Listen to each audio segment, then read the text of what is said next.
ሰላም ጤና ይስጥልን የተወደዳችሁ የምናለሽ መቲ ፕሮግራማችን ተከታታዮች የዛሬ ዋና መረጃዎችን ወደ እናንተ የምናደርሳበት መርሃ ግብር አሁን ተጀምሯል። እኔ መታሰቢያ ቀጸላ ድርጅ ያብቶል በጋራ ከቴክኒሻን ባለሙያዎች ጋር ቆይታ እናደርጋለን። አብራችን ቆዩ።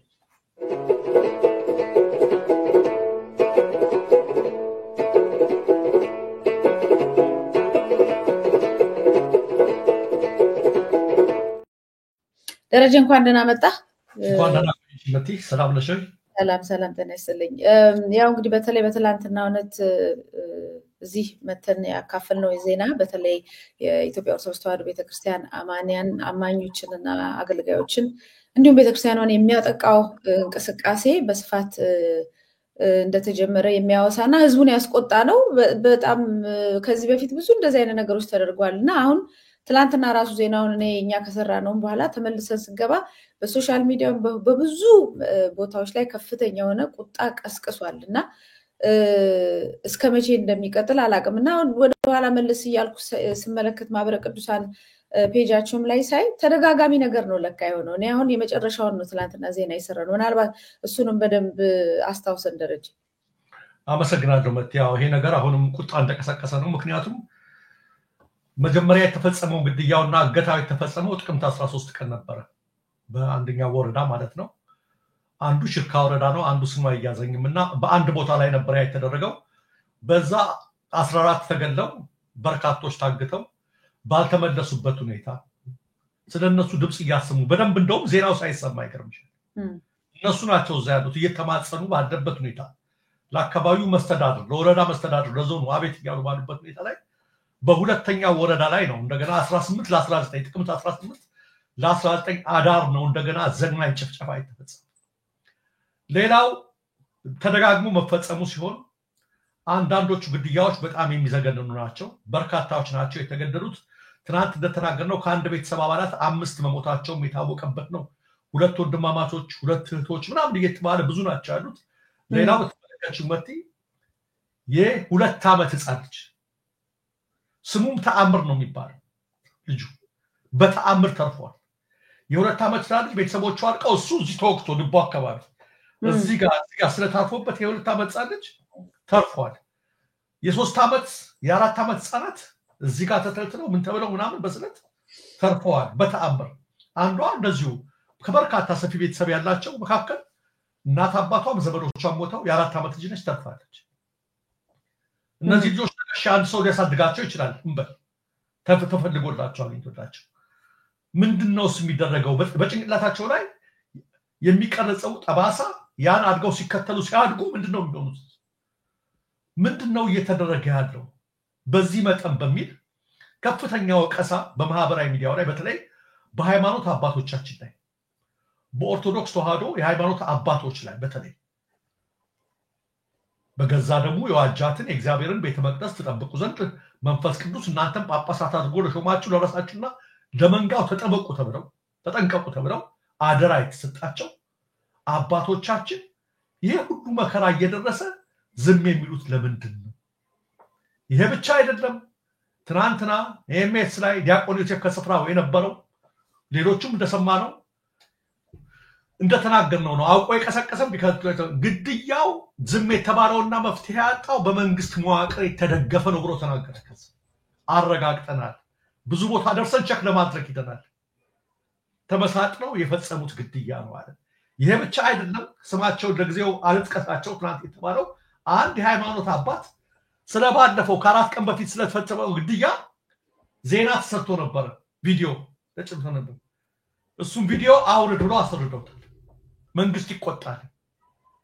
ለምን ተገደሉ ብላችሁ ሰራችሁ? ገዳዮቹ ያሉ የተንትን ያሉ የሞቷችሁ ቪዲዮ ለምን አሳያችሁ?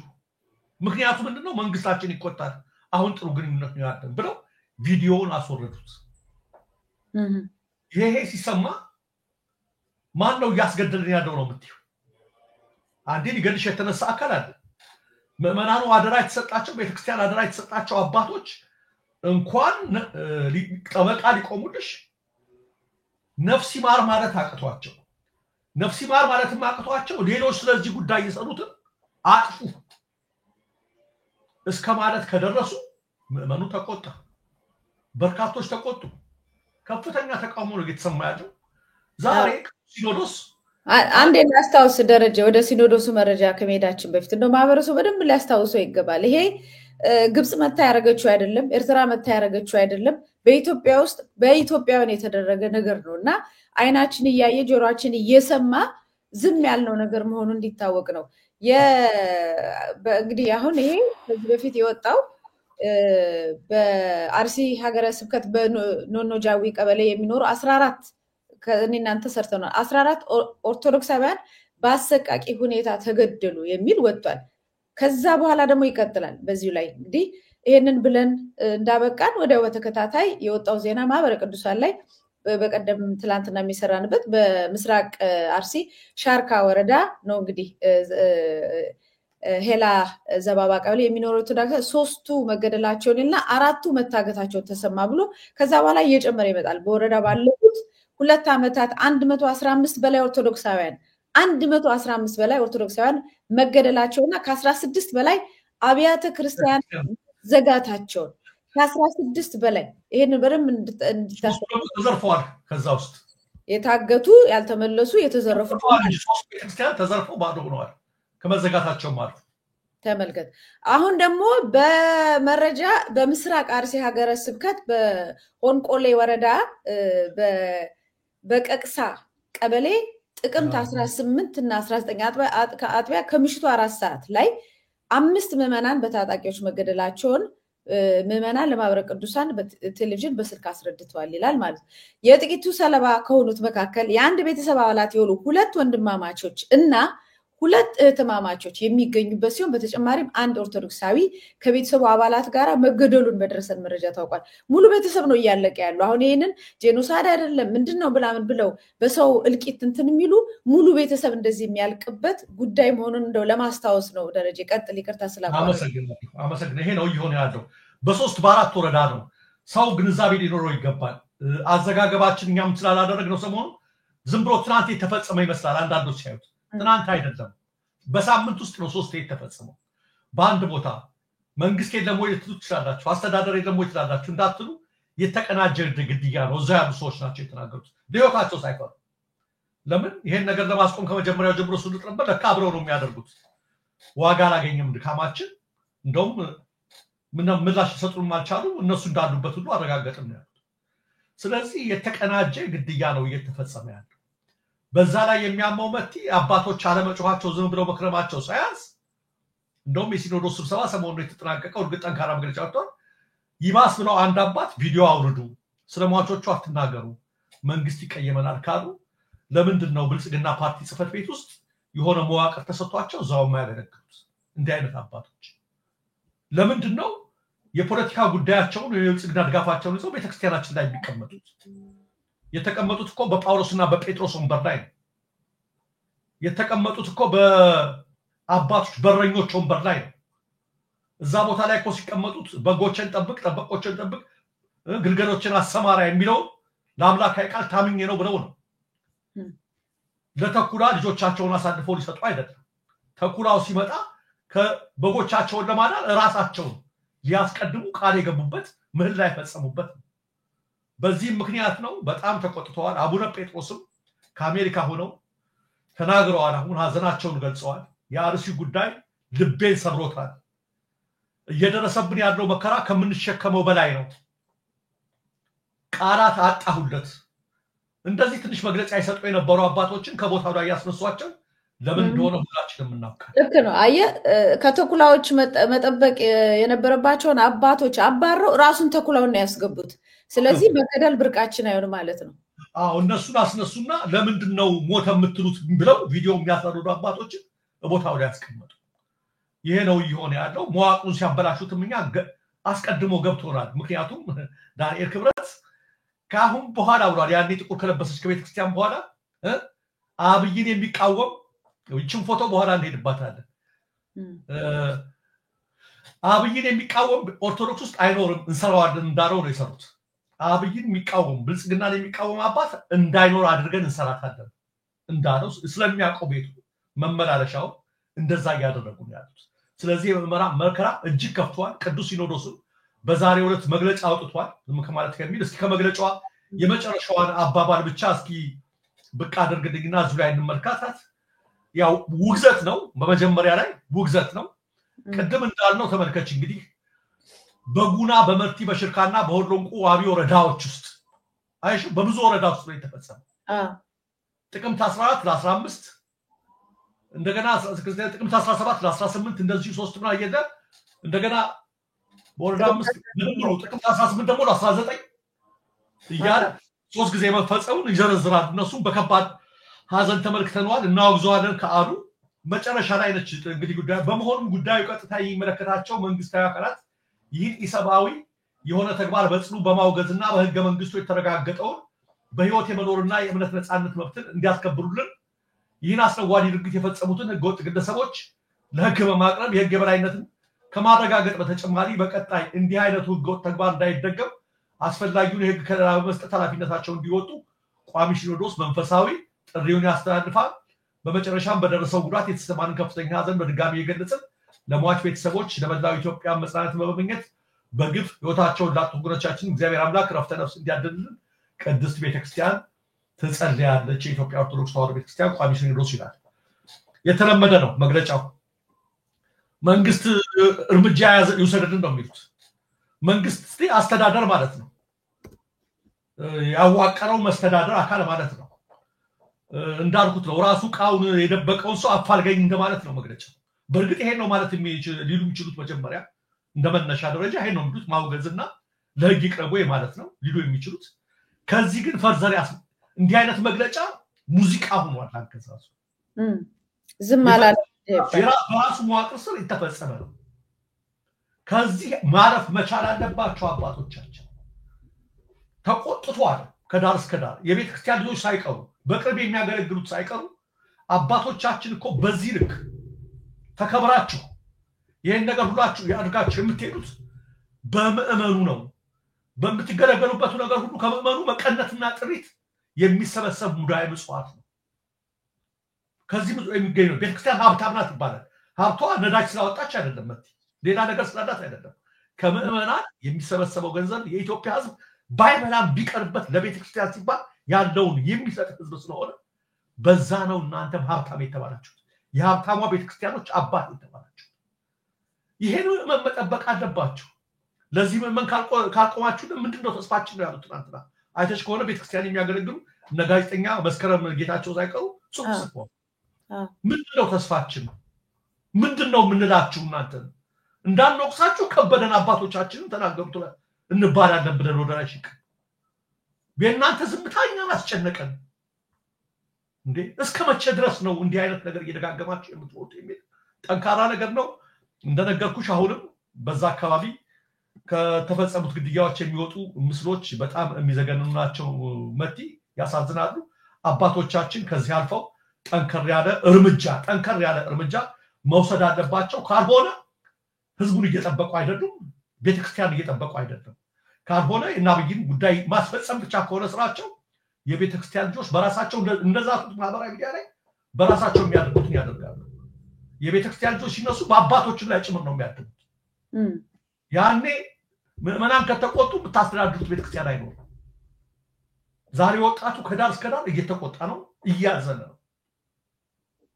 አባቶች ክብራችሁን የምትጠብቁት ለእውነት በማደር ነው የሚለው መልእክት ማስተላለፍ ይችላል።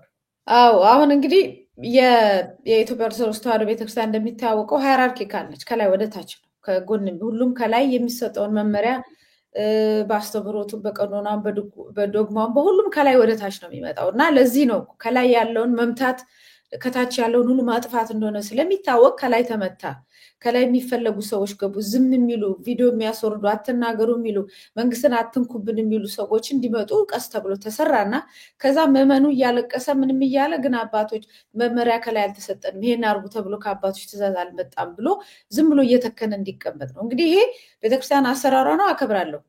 የኢትዮጵያ የኦርቶዶክስ ተዋሕዶ ቤተክርስቲያን የመፍረስ ጉዳይ የመጥፋት ጉዳይ ከመጣ ግን ሌላ መዋቅር ያስፈልጋታል ባይኔ ሌላ ራሷን የምታስተዳድርበት የወጣቶችም ይሁን የአማኞቹን የማህበረ ቅዱሳን ይሁን በጣም ብዙ መዋቅሮች አሉ እናውቃለን በኢትዮጵያ ኦርቶዶክስ ተዋሕዶ ቤተክርስቲያን ስር እንግዲህ አሁን እነዛ ሰዎች ሁሉ ወደ ላይ እየተመለከቱ የሚቀበጡበትን ጊዜ መቀነስ አለባቸው ወይ እነሱ ጋራ መመካከር ምን ነው ዝም አላችሁ ካልሆነኛን ሄድበት ወይ ነውስ ሁላችንም እንጥፋ ወይ የሚል ጥያቄ ነው መነሳት ያለበት ስለዚህ ምዕመናኑ በራሱ ትላንትና ማንተም ገልጸዋል የራሱን አደረጃጀት ፈጥሮ ቤተክርስቲያኗን ከመጥፋት ህዝቡም ከማለቅ መጠበቅ አለበት የሚል አቋም ነው ያለኝ እንደው ኢትዮጵያ ግን እኔ መቼም ያለንበት ጊዜ እውነትም የበረከት ዘመን ነው በተባለበት ሀገር ውስጥ እንደዚህ አይነት ዜና እየሰማን ምን አይነት አዚም ነው የተደረገብን የሚለውን ጥያቄ ግን እኔ ካይምሮ ይበላይ ነው አሁን ይሄ ነገር ተከሰተ አይደል የኢትዮጵያ ሰማይ ስር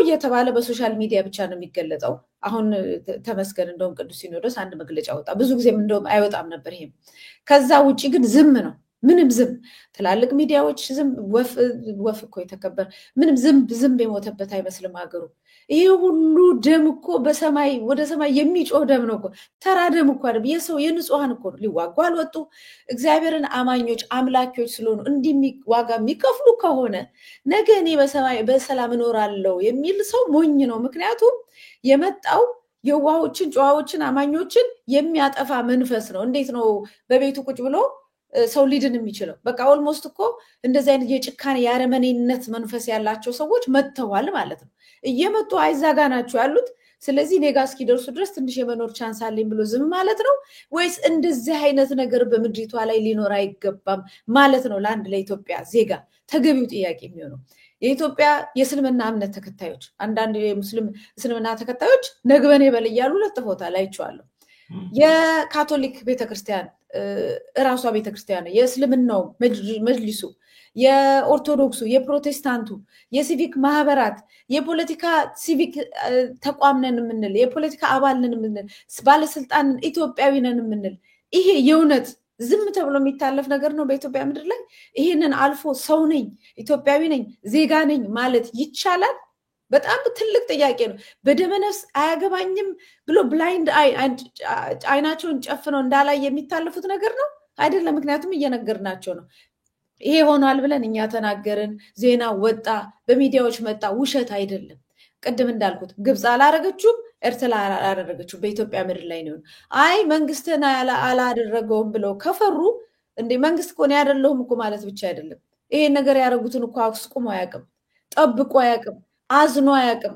ሐዘን አውጆ አያውቅም ቀብሮ አያውቅም ቤተክርስቲያኖቹ ሲዘጉ አስከፍቶ አያውቅም ምንም አያውቅም ምንም ስለዚህ መንግስት አንተ ነህ በቃ ገዳያችን ቢል ህዝብ ምንድነው ስተቱ በቃ አልገደልኩም ያለ ሰው እኮ ቢያንስ እኮ ፍትህ ፍለጋ እኮ የሚሄደው ማህበረሰብ እኮ ፍትህ እንዲያገኝ ያደርጋል ይሄ እንኳን ሆነብህ እያለው እየተሳለቀበት አይ መንግስት እዚህ ውስጥ እኮ ምንም እንትን አላደረገም ብለው ሊያጃጅሉን የሚፈልጉ ሰዎች እኛ ሰውነታችንን መቼም በፖለቲካ ፓርቲ ሰዎች ስብከት ሰውነታችንን አንቀብረው በዚህ ዘመን ሰውነታችን ሁሉ ጊዜ ልቆ ይኖራል ስለዚህ ሰው ነን ወይ አለን ወይ ኢትዮጵያዊ ነን ወይ የሚለውን ጥያቄ እንዲጠይቁ ለሁሉም ጥሪ ለማስተላለፍ ያለው ምክንያቱም ይሄ ሐሰት አይደለም ተከስቷል በኢትዮጵያ ላይ ተከስቷል ህዝቡም አልቋል ደምም ፈሷል እናንተ ዝም ብላችኋል ይሄን ነገር እንደው ለማስተዋወስ ፈልጌ ነው ሌላው ግን ማህበረሰብ ራሱን ማዳን ግን አለበት ትክክል ማቲ በጣም መቀበለው ነገር ነው እኔ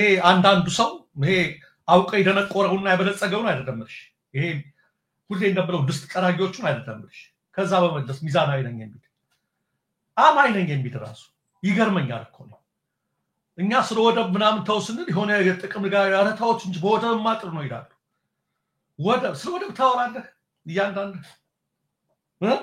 ይሄ ደመፍሰስ ያየው እየተመለከትክ ይሄ አገዛዝ ሌላ ሜርኩሪ ቢያገኝ ከመምድር ላይ የተቀበረ ለኢትዮጵያ የሚሆንስ ይመስላል ላንተ የሚሆንስ ይመስላል ምንድነው የምታወሩት መጀመሪያ መብታችን መች ተከበረና መጀመሪያ መብታችን መች አዲስ አበባ መግባት በነፃነት መንቀሳቀሳችን ባለን ክልል ላይ ባለን መሬት ላይ በነፃነት የመኖር መብታችን መች ተጠበቀ ምንድነው የምትሉት አንዳንዶቻችሁ አገራችን ወደ እንዳታገኛ እንጠላለን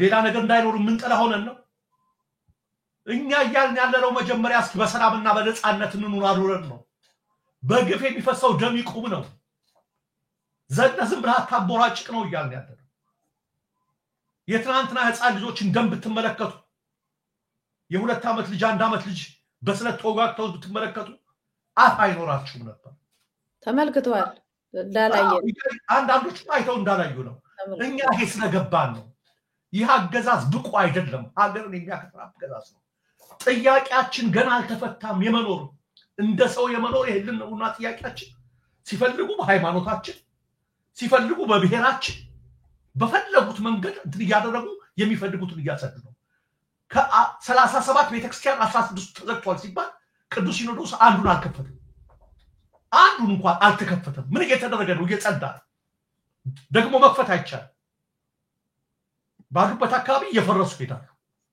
የቀሩትም አሁን ደግሞ በሚቀጥሉት አንድ ዓመት ሁለት ዓመት ፈርሰው ይጠፋሉ በእቅድ ማለት እዛ አካባቢ ያስፈልግታል በገዛ ምድር ላይ ዛለህ ጀግንነት ሉዓላዊነት ሀገር ጥቅም ምናም አይደለም የመኖር መብት ተገጽጿል በምድር ባሁን ባለ ግዛት ላይ አባቶች እናቶች ወገኖች ሲፈልግ በሃይማኖት ሲፈልግ በብሔር እየተመረጡ እየተገደሉ ነው እየታደኑ ነው አገሩ ከጫፍ እስከ ጫፍ በግጭት እየታመሰ ነው ወጣቶች ሲፈልጉ እንደፈለገ በግዳጅ ሳይፈልጉ በተለያየ ነገር ታፍሰው እየታሰሩ እየታገዙ ነው የማያቋርጥ ጦርነት እየሄደ ነው እኛ ያያያለው ይሄ ነው መጀመሪያ ሰላማችን ይመለስ በነጻነት መኖር እንድር ያኔ አንድ ሲሆን በሀገራችን ሰላም ሲደረግ ሁሉ ነገር ሲሆን ስንግባባ ለያው ነገር ላይ ይቀጥላል ዶክተር ደሳለኝ ጫኔ እንዳለው ይህንን ግፉን ለመሸፈን ይህንን ግድያ ይህንን ለመሸፈን በሌላ አጀንዳ ሊያጭበረብረን አይችልም እና አውቃችሁ የደነዛችሁ ደንዝዙ ግን በህዝባችን ደም አትቀድዱ በወገኖቻችን ደም አትቀድዱ በአገር ባንዲራችን ተጠቅልላችሁ በአገር ስሜት ፍቅር ስሜት ያደረጋችሁ አታወናው ብሔራዊ ጥቅም ነው ያላችሁ አታወናው በሰላም እንኑርበት በነጻነት እንኑርበት ባለን ምድር ላይ እንኑርበት በአገራችን ላይ በነጻነት እንኑርበት የሚለው ጥያቄያችን እንዲረጋገጥ ነው የምንፈልገው ለዚህ ነው የህዝባችን ህልውና ሊጠፋ ነው ዘር ማጥፋት ታውጆብናል ብለው ወደ ትጥቅ ትግል ጀግኖች ገቡት ይሄ ነው አሁን የሚያሳስበንኛ መኖር ነው እንጂ ይሄንን ነገር ማጭበርበር አይቻልም የሚለው ነገር ነው ይሄ ነገር ካልሆነ በዚህ ነገር የምንቋጨው መጥቶ አባቶች ኃላፊነታቸውን ካልተዋጡ ቤተክርስቲያን ባይን ጥቅሻ የሚግባቡ ሚሊዮን ልጆች አሉት ባይን ጥቅሻ ሚሊዮን ልጆች አሉት አባቶቹን ያከብራል ሄድች እነሱ ያን ማያደርጉ ከሆነ ከነሱ ነው የሚቀርባቸው ቤተክርስቲያን እልፍ ልጆች አሏት በጥቅሻ ተግባብተው የራሳቸውን ስራ መስራት ይችላል ነገር ግን አባታቸው ክብራቸውን ነው የሚያጡት በዚህ ነገር ላይ ዝምታን ባበዙ ቁጥር ስለዚህ ከዚህ ጠንከር ብለው ያስተባብሩና ይሄን ነገር ያደርጉ ይችላሉ አለበለዚያ ግን የብልጽግናን መዋቅር እያስቀጠልን እንቀጥላለን እና አብይና ነዳኒ ሊፈደጉት ብቻ ነው በቤተክርስቲያን የሚሰራው ካላችሁ ልጆቻቸው ለራሳቸው ሲሉ ለመብታቸው ይቆማሉ የሚለው መናገር ፈልጋለሁ በዚህ ጉዳይ ተመቲ መልካም ደረጃ ወደ ሌሎች መረጃዎች ስናልፍ በቲ ዛሬ ማክሰኝት ከተማ በቁጥጥር ስር የገባችበት እለት ነው የተለየ የሚያደርገው ይሄን እንድር የት ማክሰኝት በነገር ላይ አማራ ክልል ማክሰኝት ነው ይሄን ድል የተለየ የሚያደርገው አፋብሃ በነዘመነ ስር ያሉት ማለት የበላይ ዘለቀ ዝና አፋድ በነስክንድር ያለው ማለት ነው ጠቅላይ ግዛት ህዝብ በመሆን አብረው የበላይ ዘለቀ ዝና የጎንደር ጠቅላይ ግዛትስ በመቀናጀት የወሰዱት እርምጃ መሆኑ ነው የተለየ የሚያደርገውና ዜናዋን መጀመሪያ ለማቅረብ ያህል ተቀጣጥሮታል በአፋብሃ በላይ ዘለቀ ዳግማዊ ቴዎድሮስ ኮስር የሚገኘው ጥቁር አንበሳ ክፍለ ጦርና በአፋር ጎንደር ጠቅላይ ግዛት ስር የሚገኘው አጼዎቹ ክፍለ ጦር ዛሬ ጥቅምት 20 ቀን 2018 ዓ.ም ከንጋት ጀምሮ ባደረጉት ተጋብሮ በማዕከላዊ ጎንደር ዞን በጎንደር ዙሪያ ወረዳ ስር የምትገኘውን ማክሰኝት ከተማን ሙሉ በሙሉ በቁጥጥራቸው ስር ማስገባታቸው የአጼዎቹ ክፍለ ጦር ህዝብ ግንኙነት ክፍል አረጋግጧል በዚህ አውደ ውጊያ በርካታ ቁጥር ያላቸው አገዛዝ ወታደሮች ሙትና ቁስለኛ መሆናቸው የተገለጸ ሲሆን ብዛት ያለው የነፍስ ወከፍና የተወሰነ የቡድን ከባድ መሳሪያ በመርኮ ገቢ መደረጉ ተመልክቷል በነዘመነ ካሴ የሚመራው አፋብሃና በነስክንድር ነጋ የሚመራው አፋድ ባንድ ላይ በመሆን በጋራ መሰለፋቸውና ማክሰኝት ከተማን መቆጣጠራቸው በሌሎች አካባቢዎችም የሚደረገው ትብብርና የአንድነት አሰራር ለማጠናከር በኩል ጉልህ አስተዋጽኦ ይኖራል ተብሎ ይጠበቃል አንድ የፋኖ አመራርም ይህንኑ ያሉት ከዛው ሲናገሩ ዛሬ ካገኘነው ድል በላይ ደስ የሚያሰኘው ድሉ የተገኘበት መንገድ ነው። ሁላችንም ለአንድ ህዝብ ላይ ከወጣን ድረስ ጥቃቅን ልዩነትም ወደዛ አውርረን በዋናው ዓላማችን ላይ እንዲህ በጋራ መሰለፋችን ደስ ይላል። የአንድነታችን ይበልጥ እየተጠናከረ ከሄደ የብልጽግና ዕድሜ አጭር እንደሚሆን ለመተንበይ ነብይ መሆን አያስፈልግም ብለዋል። በሰጡት አስተያየት ላይ መቲ አንድ ጦርነትን የሚደግፍ ሰው የለምች ታውቂያለሽ። ስለዚህ ብዙ አናወራም። ሁሉም የሚለው ነው ከጦርነትና ከሰላም ምን ምርጫ ምናምን የሚለው ትንታኔ ያለ ነገር ግን ቅድም ያለሽ ነገሮች ሁሉ አሉ። እነዚህ ፋኖች ብረት ያነሱበት ሌላም ተመሳሳይ ዜናዎች አሉ። ምክንያቱ ቅድም ያየነው ነው እኮ በአንድም በሌላ ነው። በአንድ በኩል ግፉ በሌላ ነገር ይገለጻል፣ በሌላ በኩል ጭካኔው በሌላ ይገለጻል። ዛሬ ቅድም ያየነው አሁን ለምሳሌ አማራ ኦርቶዶክስ ምናምን ተብሎ የሚደረገውን ነገር እየተመለከተ ነው። ይሄ በሚሆንበት ጊዜ ምን ታደርጊያለሽ? ባራክ ኦባማ ያለው ነገር ኖቤል ተሸልሙት ይሄ ነው። አንዳንዴ ለሰላም ሲባል የሚደረግ ጦርነት አለ ይላል። ግድ ሲሆን አርፌ ልገዛ ብለሽ ዝም ባልችበት ዝም ካላሰኝሽ በሀገርሽ ላይ መኖራችም ካሉሽ ሂትለር ብሏል ባራክ ኦባማ። እንደዛ አይነት ነገር ማባይኖር እነ ሂትለር እስካሁን ይነክሱ ነበር አለ። ሂትለር የተወገዱት በህዝባዊ አመፅ ነው ወይም እምቢ ማለት ትግል ነው እንጂ ንጉስ ነበሩ ነው። የሂትለር አይነት አገዛዝ ዛሬም አሉ እንደምንመለከተው በየቦታው የሚጨፈልቁ አሉ። እና ሰላም ስንሰብክ እነዚህ ሰዎች ዝም እንበላቸው ከሆነ ተረቀን እንቀበጥ ማለት ነው። ለሀገራችን ሰላም ያልመጣው እነሱ ስለሆኑ አይደለም።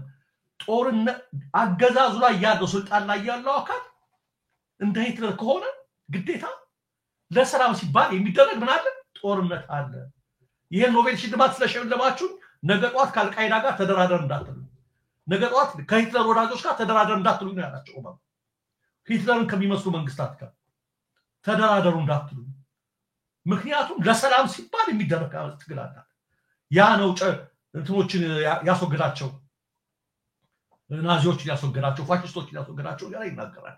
ስለዚህ ምን ልልሽ ነው በዚህ ሲሄዱ እነዚህ የፋኖ ኃይሎች በሚሄዱበት ጊዜ በሚያደርጉበት ሰዓት ላይ የምንዘግብላቸው ለምንድን ነው? ይሄ ነው የጦርነቱ ስለሆነ አይደለም።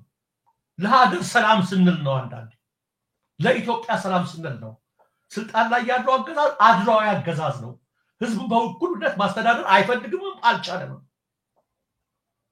በህዝቦች ላይ በሃይማኖታቸው በእምነታቸው ያደረገ ጥቃት ፈጽማል፣ ያስፈጽማል። ሀገሩን ማስከበር አልቻለትም ከሚል አኳያ ነው። ሌላው ከዚሁ ጋር ተያይዞ ተመሳሳዩ ዜና በጣም በርካታ ያገዛዙ ኃይሎች ከአሃዳቸው በመጥፋት በገዛጃቸው እስካሁን በምርኮ ነበር የምናወራው፣ በገዛጃቸው እየከዱ ነው። ቪዲዮና ምስሉን አለማቅረቤ በጣም አዝናለሁ። ማቅረብ ነበረብን። ከየምድባቸው እየከዱ የፋኖ ኃይሎችን የሚቀላቀሉት እንደቀጠሉ ናቸው። ከዘመቻ አባናዳው መጠናቀቅ በኋላ ከተለያዩ የክልሉ አካባቢዎችና እዞች ወደ ቤት አማራ የገባው የአገዛዙ ሰራዊት እየፈረሰና እየኮበለለ በተለይም የምኒልክ ዕዝን በስፋት እየተቀላቀለ እንደሆነ በምስል ተያይዞ የደረሰ መረጃ ያመለክታል። የኦህዴድ ብልጽግና ልዩ ኃይል ኦሮሚያ ክልል ላይ በአማራ ተወዳጆች ላይ ሲፈጽመው የነበረውንና ዛሬም እየፈጸመ ያለውን ግፍ እንዲሁም በተመሳሳይ መንገድ ከሰሞኑ በብዛት የመከላከያ መለዮ ለብሶ ወደ አማራ ክልል በመግባት እየፈጸመ ያለውን ግፍ እያየን እኩል የሀገር መከላከያ ሰራዊት ተብለን ልንጠራ እንችልም ያሉ ከ50 በላይ ወታደሮች ባለፉት 10 ቀናት ምኒልክ ዕዝን ተቀላቀሉ። የእዙ ቃል አቀባይ ማለትም አርበኛ አበበ ፈንታ የምኒልክ ዕዝ ማለት ነው በምስል በቪዲዮና በፎቶ ነው አያይዞ የላከልን። እነዚህ ወታደሮች 46 ክላሽ፣ 4 ጄሌ፣ 11350 የክላሽ ተተኳሽ፣ 90 ኤፍ1 የእጅ ቦምብ በመያዝ ነው አማራ ምስራቅ አማራ ኮር አማራ ካላኮርማ ክፍለ ጦር ነው የተቀላቀሉት። ከነዚህ መካከል አንድ ሬጅመንት አመራር 6 ሻምበል መሪና 5 ምክትል ሻምበል መሪ አብረው ይገኙበታል። በቀጣይም ተመሳሳይ ነገር በስፋት ተጠናክሮ እንደሚቀጥል እርግጠኛን በማለትን ተናግሯል። በሌላ በኩል እንደዚህ አይነት ዜና ነው ዛሬ በዛው መቲ በርካታ ሚሊሻዎች እንደዚሁ ተቀላቅለዋል በመክዳት ማለት ነው በዛሬው ዕለት። እነዚህ በርካታ መሳሪያ ይዘዋል። መሳሪያውም ተዘርዝሯል። የተናገሩትን ብቻ ሚሊሻዎቹ ሲቀላቀሉ ለኦህዴድ ብልጽግና አገልጋይ ለሆነው ለብአዴን ቡድን ተላላኪ በመሆን ከዚህ ቀደም በተሳሳተ መስመር ተሰልፈን በፈጸምነው ክህደት ተጸጽተናል። ለዚህም ነው የበደልነው ህዝባችን ለመካስ ስንል ከነሙሉ ትጥቃችን ፋኖ የተቀላቀልነው ብለዋል። በክህደትና በአንዳነት ባህር ተዘፍቆ ከመቅረት ይልቅ ቢረፍድም ሴራው በደንብ ሲገባን ወደ ትክክለኛው መንገድ መተናል ሲሉም ጨምረው ተናግረዋል።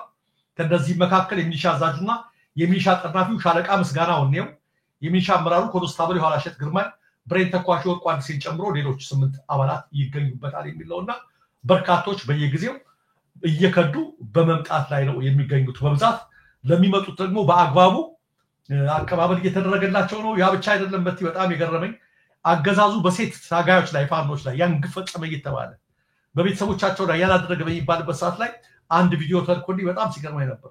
ምርኮኞች በሙሉ አንድ ላይ ሆነው ግብዣት እየተጋዘው እየዘፈኑ አይቻለሁ። ከየት የተላከ እንደሆነ አላውቅም። እየዘፈኑ ምኒልክ ዕዝ ነው ከመስራቅ አማራ ነው የተላከነው።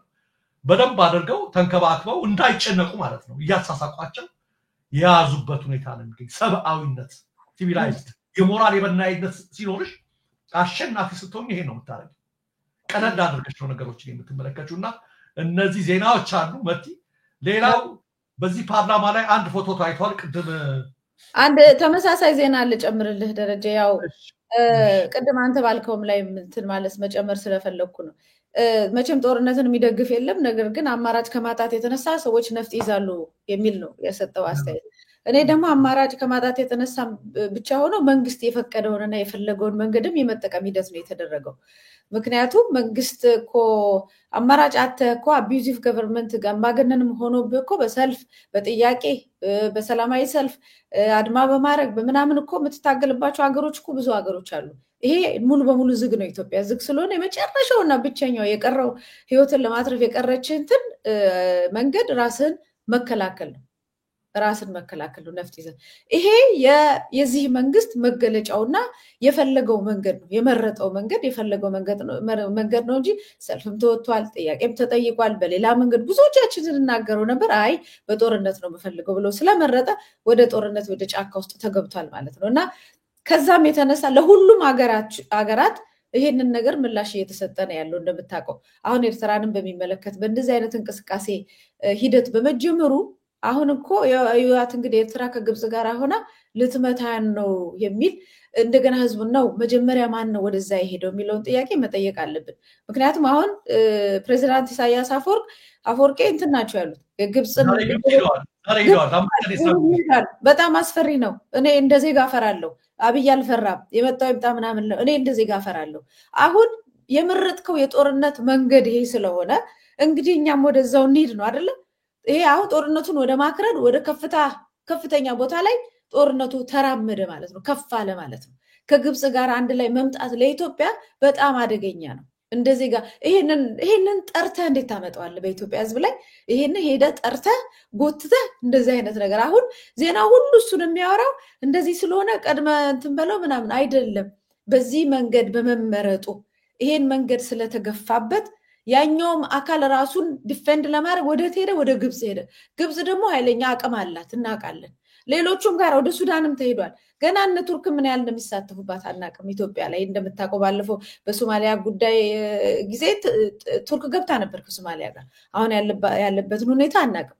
አየ ጦርነት ነው ምርጫዬ ብለህ ጦርነትን ስትስብ በጣም ከዛ የበለጠ ከባድ ጦርነትና ሞትን ሊያመጡ የሚችሉ ነገሮች አሉ።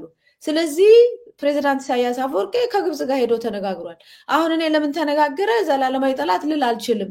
ለምንድን ነው በሰላም ሄደን ወደዛ እንዳይኬድ ማናረገው?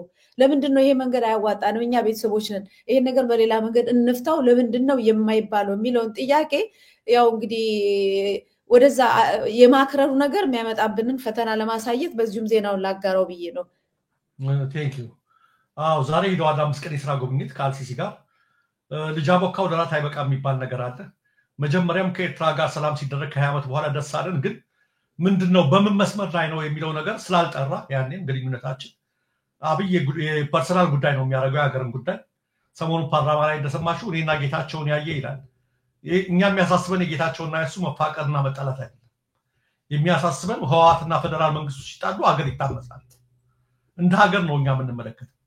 ያኔም ሲመላለስ አስመራ በምን መርህ ላይ ነው ሲባል አላሳወቅም። ምን አገባችሁ? ኢሱ ማለት እንደዚህ ነው፣ የተወደድክ የተከበርክ በህዝብ የተወደድክ ወዳጄ ወንድሜ ኢሳይ እያለ ያን ሁሉ እስከማድረግ ደረሰ። አሁን ደግሞ ጭራቅ አድርጎ ለመሳል ራሱ ያን ሁሉ አድርጎ ይሄን ነገር እየተመለሰ ነው። ሶማሌላንድ ጋር ደጋግመን እንደምንናገረው ወደብ ተገኘ እግዚአብሔር ይመስገን ጌታ ይመስገን እንጂ ሌላ ምን ይባላል አለ ጻፈ። ህዝቡ ሰላማዊ ሰልፍ እንዲወጣ እነዚህ የክብር አባላቱና ካድሬዎቹ ቀሰቀሱ። ህዝቡ ሰላማዊ ሰልፍ አስወጡት። ኢትዮጵያ የወደብ ባለቤት ሆነች ብሎ ኢቲቪ ሰበር ዜና ሰራ፣ ፋና ሰበር ዜና ሰራ፣ ዋልታ ሰበር ዜና ሰራ። ከግፍ ስነቃ እኮ ነው ያየነው ወደብ እንደቀላል ነገር ማለት ነው። እና ቀንደ ሎተሪ ሁላችንም በጣም ይገርማል ምናምን ተባለ ያ የተባለበት ነገር ምን ላይ እንደደረሰ መታየት ተሽዋል አንዳቸው ማው ስለሱ ያነሱ ሚዲያዎች ምን እንዳከሰረን ደጋግመን ተናግረናል ግብጽ የጦር ሰፈር ሶማሊያ ያገኘች አሁን አንቺ ምትዩ አስጊው ነገር ቀርባ እድሜ ለአብይ ሶማሊያ የጦር ሰፈር ገነባች ግብጽ ሶማሊያ ውስጥ ሁሌ ነው ምንለው የኢትዮጵያ ኤምባሲ ከቅጥር ግቢ ወጣ ከቤተ መንግስቱ እንዲወረወር ተደረገ በዛ ምክንያት ከዛ በኋላ ቆመ ያ ሁሉ የተጨፈረበት ይቅርታ አልጠየቁንም እኛ የቆምነው ማለት ነው አገርን አዋርደው አስወቅሰው እንደውም ምን ነበር የሚከተለው ቢብትል ኢትዮጵያ የአፍሪካ አንድነት የህብረት መቀመጫ ከአዲስ አበባ ወደ ሌላ ቦታ ሁሉ ግፍ ተደርጎ ነበር ያ ሲሆን አቆመው ልጅ አቦካ ወደ ራት አይበቃም ይባል ይሄ ከስረን ተዋርደን ስማችን ጠፍቶ ዲፕሎማሲያዊ ኪሳራ ደርሶብን